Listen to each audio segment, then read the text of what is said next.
El quinto evangelio. A don Juan Valera. Era de noche. Jesús, enclavado en el madero, no había muerto aún. De rato en rato los músculos de sus piernas se retorcían con los calambres de un dolor intenso, y su hermoso rostro, hermoso aún en las convulsiones de su prolongada agonía, hacia una mueca de agudo sufrimiento. Porque su padre no le enviaba, como un consuelo, la caricia paralizadora de la muerte. Le parecía que el horizonte iluminado por rojiza luz se dilataba inmensamente. Poco a poco fue saliendo la luna e iluminó con sarcástica magnificencia sus carnes enflaquecidas, las oquedades espasmódicas que se formaban en su vientre y en sus flancos, sus llagas y sus heridas, su rostro desencajado y angustioso. Padre mío, ¿por qué me has abandonado? Porque esta burla cruel de la naturaleza. Los otros dos crucificados habían muerto hacía ya tiempo, y estaban rígidos y helados, expresando en sus rostros la última sensación de la vida. El uno tenía congelada en los labios una mueca horrorosa de maldición, el otro una sonrisa de esperanza. Porque habían muerto ellos, y él, el Hijo de Dios, no. Se le reservaba una nueva expiación. Quedaba aún un resto de amargura en el cáliz del sacrificio. En aquel momento oyó Jesús una carcajada espantosa que venía de detrás del madero. Oh, esa risa, que parecía el aullido de una hiena hambrienta, la había él oído durante 40 noches en el desierto. Ya sabía quién era el que se burlaba de su dolorosa agonía. Satán que infructuosamente le había tentado durante 40 días, estaba allí a sus espaldas, encaramado a la cruz. Sentía que su aliento corrosivo le quemaba el hombro martirizando las desolladuras con la acción dolorosa de un asido. Oyó su voz burlona que le decía al oído. Pobre visionario, has sacrificado tu vida a la realización de un ideal estúpido e irrealizable. Salvar a la humanidad. ¿Cómo has podido creer, infeliz joven, que la arrancarías de mis garras, si desde que surgió el primer hombre, la humanidad está muy a gusto entre ellas? Sabe, oh, desventurado mártir, que yo soy la carne, que yo soy el deseo, que yo soy la ciencia, que yo soy la pasión, que yo soy la curiosidad, que yo soy todas las energías y estímulo de la naturaleza viva, que yo soy todo lo que invita al hombre a vivir. Loco empeño y necia vanidad es el querer aniquilar en el futuro lo que yo sabiamente he labrado en un pasado eterno. La lengua de Jesús estaba ya paralizándose, y el frío de la muerte le invadía como una marea. Hizo un poderoso esfuerzo para hablar. El que oyere mis palabras y creyere en el que me envío, tendrá vida eterna y no vendrá a juicio y pasará de muerte a vida. Sí, pasar a la vida estéril y fría de la nada. La vida es hermosa, y tu doctrina es de muerte, Nazareno. Tu recuerdo perdurará entre los hombres te adorarán y ensalzarán tu doctrina. Pero tú habrás muerto, y yo, que siempre vivo, que soy la vida misma, malograré tu divino urdimbre deslizando en ella astutamente uno solo de mis cabellos. Oh, maestro, no es eso lo que tú querías, por cierto. Tú querías salvar a la humanidad y no la salvarás. Porque la salvación que tú ofreces es la muerte y la humanidad quiere vivir, y la vida es mi aliento. La vida es hermosa, iluso profeta. Quieres vivir para velar tú mismo por la integridad y pureza de tu buena nueva. Yo te doy la vida con todas sus glorias, venturas y placeres, yo te la doy de mis manos. El pecho de Jesús se convulsionaba en los últimos estertores de la agonía, sus párpados se cerraban como si los pecados de todos los hombres gravitaran sobre ellos con el peso de gigantescos bloques de piedra. Quiso responder con una enérgica negativa, no pudo, su garganta se había helado. Todo ha concluido, murmuró Satán con rabia sorda. Ah, no, aún tienes un segundo de vida para que contemples tu obra a través de los siglos. Mira, Nazareno, mira. En el espasmo supremo del último instante, Jesús abrió desmesuradamente los ojos y vio a ambos lados de su cabeza los brazos extendidos de Satán evocando sobre el cielo gris una visión desconsoladora. Vio en el cielo, hacia el oriente, su propia persona orando en el huerto de Getsemaní. Copioso sudor bañaba su rostro y su cuerpo. De pronto, una aparición súbita y luminosa le llenó de congoja y de placer. Un ángel enviado por su padre le ofreció un cáliz de oro lleno de acibar hasta los bordes. Padre mío, lo beberé hasta las heces, y lo bebió, sellando así el compromiso de redimir a la humanidad.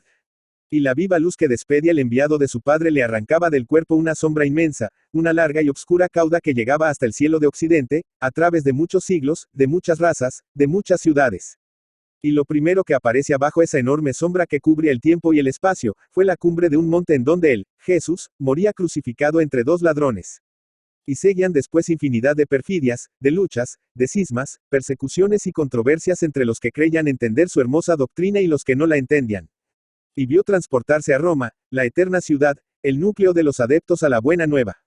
Y vio una larga serie de ciudades irredentas, la que, a pesar de que ostentaban elevadas al cielo las agujas de 1000 catedrales, eran hervidero de los vicios más infames y de las pasiones más bajas. Y en todas partes veía pulular, no ya como símbolos, sino como seres reales, reproducidos hasta el infinito, pero con rostros distintos, a esas dos mujeres de Ezequiel, Ooya y Oholiba. Las veía en los conventos, en las cortes, en las calles, en los templos. Y todas llevaban al cuello collares, cintas o hilos que sostenían una cruz. Y vio abadías que parecían colonias de Gomorra, y vio fiestas religiosas que parecían saturnales.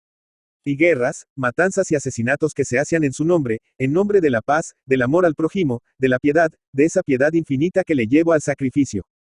Y así como sus compatriotas se burlaban de él, cuando Anán le condenó a ser azotado y cuando el procónsul le envió a la muerte, así también las nuevas ciudades se burlaban de su doctrina, solo que lo hacían en unos idiomas extraños, en los que las palabras tenían cuerpo de plegaria y alma de ironía. En los confines últimos del horizonte vio levantarse una ciudad llena de cúpulas, de chimeneas fumantes, de alambres, de torres altas, como la de Babel, y de construcciones extrañas. Esa ciudad era Lutecia. De allí salía un murmullo de hervidero. Un sumo sacerdote, que era el mismo Satán disfrazado, subió a una torre cristiana y dirigiéndose a él dijo: Nazareno, has sido un sublime visionario, creíste redimirnos y no nos has redimido. SM El pecado reina hoy tan omnipotente como antes y más que antes. El pecado original, de cuya mancha quisiste lavarnos, es nuestro más deleitoso y adorado pecado. Ya no eres sino un nombre convencional, Nazareno, y un inmenso rumor de risas de placer y de locura extinguió la voz del orador. Más allá había otra ciudad, Londres. Un sacerdote semejante al anterior repitió las mismas palabras. Y la ciudad eterna, Berlín, San Petersburgo, Madrid, Washington y 1000 ciudades más le repitieron lo mismo en 1000 lenguas distintas. De pronto, las ciudades se iluminaron como incendiadas. Se oyó el estampido de los cañonazos y el ruido ensordecedor de un jolgorio loco. Era que la humanidad despedía al siglo XX y saludaba la venida del siglo XXI. Jesús no quiso o le faltaron las fuerzas para ver el futuro afrentoso de las razas. Levantó la mirada al cielo, y en vez de ver allí proyectada la silueta de su cuerpo orando en el momento en que bebía el cáliz del sacrificio, vio la silueta extraña de un individuo escuálido, armado de lanza y escudo y cabalgando en macilento caballo. Era el ángel de la muerte que describía después Juan en el Apocalipsis. Pronto lo supo. Satán, con burlona sonrisa e irónico acento, le dijo inclinándose a su oído: He aquí, maestro, que además de los evangelios que escribirán Mateo, Marcos, Lucas y Juan, se escribirá dentro de 16 siglos otro que comenzará así. En un lugar de la Mancha, de cuyo nombre no quiero acordarme, no ha mucho tiempo que vivía un hidalgo de los de lanza en artillero, adarga antigua, rosin flaco y galgo corredor. Pero Jesús ya había muerto y no oyó la inicua burla del genio del mal. Sus hermosos ojos claros quedaron desmesuradamente abiertos, y en sus pupilas se reflejaba duplicado aquel vasto panorama de la ironía de su sacrificio a través del tiempo y del espacio. Bajó Satán del madero y todo ello desapareció. Pero en las azules pupilas del Salvador permaneció estereotipado el cuadro cruel. Fue piedad o impiedad. Satán volvió a encaramarse en el madero, y con su oprobiosa mano cerró los párpados de la divina víctima. Y luego huyó dejándose rodar sobre las peñas del Calvario en las que rebotaba como una pelota de goma. Clemente Palma. Clemente Palma Ramírez, Lima, 3 de diciembre de 1872 Lima, 13 de septiembre de 1946, fue un escritor peruano modernista y crítico literario. Fue director de la revista Variedades por 23 años, 1908-1931. Fue hijo del intelectual Ricardo Palma y medio hermano de la escritora Angélica Palma. Como periodista, comenzó trabajando en El Comercio en 1892 y después dirigió varias revistas, como El Iris, 1894, Prisma, 1906, 1908, y Variedades, 1908, 1931, y el diario La Crónica, 1929. A los 20 años, mientras edita la revista Iris, aprovecha para publicar sus cuentos, mientras paralelamente saca poemas y ensayos en Perú artístico. Su primer libro sale a la luz en 1895, Excursión literaria, recopilación de artículos escritos para El Comercio. 2 cuentos publicados en 1901 le abren las puertas de la fama: La última rubia, 17 de marzo, y Los ojos de Lina, 5 de mayo, que formarían parte de su antología Cuentos malévolos, aparecida en Barcelona en 1904. Con Granja Blanca debuta ese mismo año en la ciencia ficción y en 1905 lo hace en la literatura vampírica con Vampiras. La producción de Clemente Palma, uno de los primeros en cultivar el modernismo en el Perú, estuvo centrada en la narrativa. Aunque fue ante todo un creador de cuentos, también incursionó en la novela. En 1913 publicó el primer capítulo de la inconclusa La nieta del oidor y posteriormente, la de ciencia ficción XYZ. Figura clave en el desarrollo del cuento en su patria, introdujo temas nuevos en la literatura.